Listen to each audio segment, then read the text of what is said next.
Now, there are a few main reasons why many believe that the woman could be the Catholic Church. In verse 9, we read the 7 heads or 7 mountains on which the woman sits.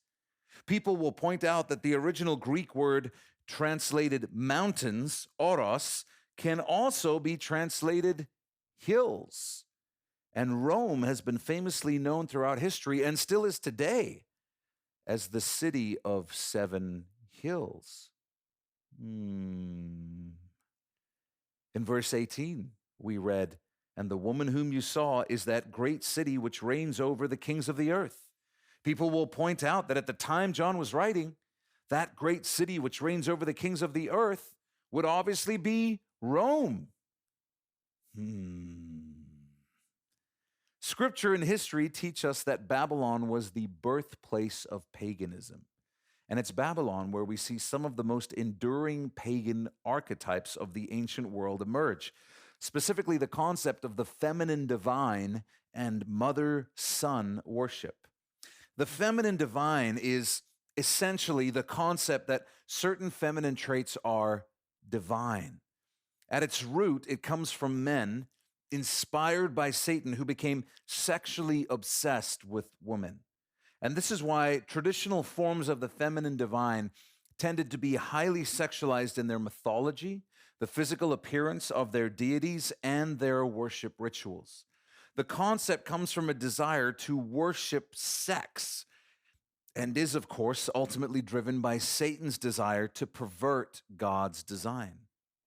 Instead of having Yahweh as God, men leading their families in righteousness, and sex being sacred in marriage, Satan created a form of paganism where false gods are worshipped and womanhood is reduced to carnal sexuality, and all of society becomes driven by lust.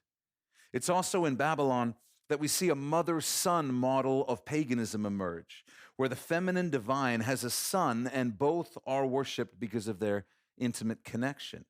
This model shows up in multiple ancient mythologies, and indeed the Bible records Israel getting caught up in this type of paganism. For example, Jeremiah rebukes them for worshiping the Queen of Heaven, who apparently their forefathers had also worshipped. I believe that the pagan concepts of the feminine divine and mother-son worship are alive and well today in Catholicism. I do believe that.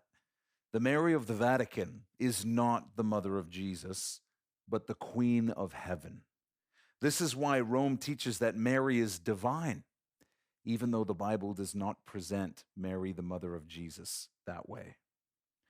And so, because of that Babylon, feminine, divine, mother-son paganism that traces back to Babylon, there is a view that the woman of Revelation 17 is the Catholic Church. Let me share why I believe no longer that that's the case. Verse 5 tells us she has mystery, Babylon the Great, written on her forehead. Babylon and the Euphrates River, which runs through it, are the focus of chapters 17 and 18. Pretty much everything in this chapter is figurative. For example, the waters upon which the woman sits. What is our justification for switching to a literal interpretation for the 7 mountains? How do we justify doing that hermeneutically?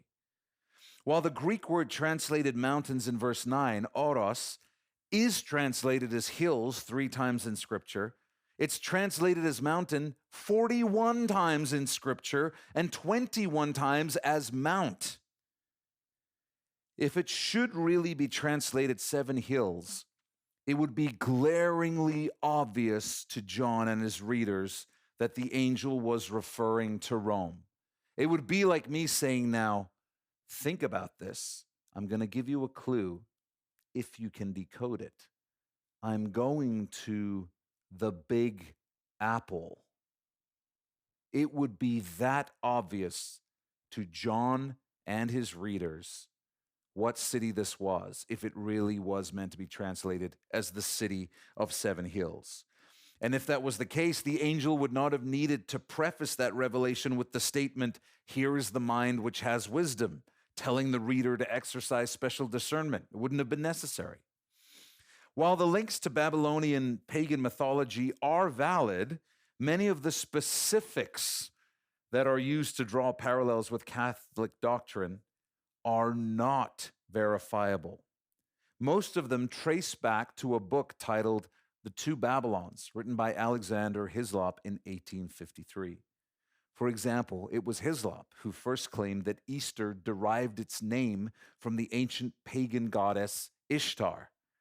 Unfortunately, it turns out Hislop based that claim on nothing more than noticing that the words sounded kind of similar.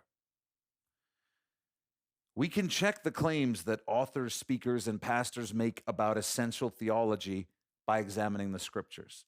However, historical and anecdotal claims like sermon illustrations were often very difficult to verify before the internet became widely available. Christians tended to believe the things they were told by authors, speakers, and pastors that they considered to be godly men. Understandable. And those godly men were often repeating historical and anecdotal claims that other men had made, whom they also considered to be godly men. Unfortunately, when we trace things all the way back to the source, we sometimes discover that the original author, speaker, or pastor was incorrect or subpar in their research. Such is the case with many of the claims made by Alexander Hislop in The Two Babylons. And those claims have been repeated for over a century and a half by many authors, speakers, and pastors. I'm sure they're all godly men, most of them, but they haven't fact-checked their sources by looking into where their sources got their information. That was the case with me when I last taught this message. And it's why just a few months later, I stopped taking anything at face value, no matter where I heard it, no matter who I heard it from.